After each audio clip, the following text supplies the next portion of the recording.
Running Dynamics Data Chart, Cadence. Open your Garmin Connect Mobile. Select Activities, Running.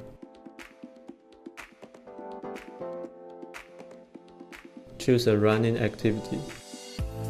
Select the fourth icon. Here, you can review your running dynamics data such as pace, heart rate, performance condition, training effect, etc. Click the Help button on the top right. You can see the different meanings each chart represents.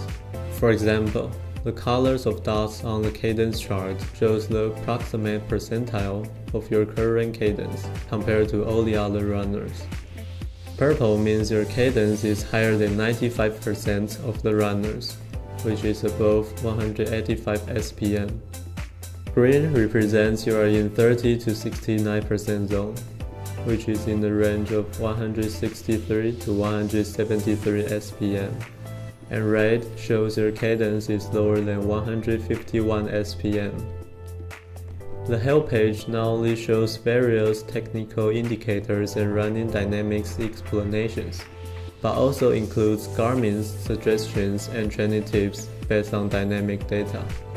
If you want to know more about your training data, check out the help page in Running Dynamics. You will get more detailed information to improve your performance.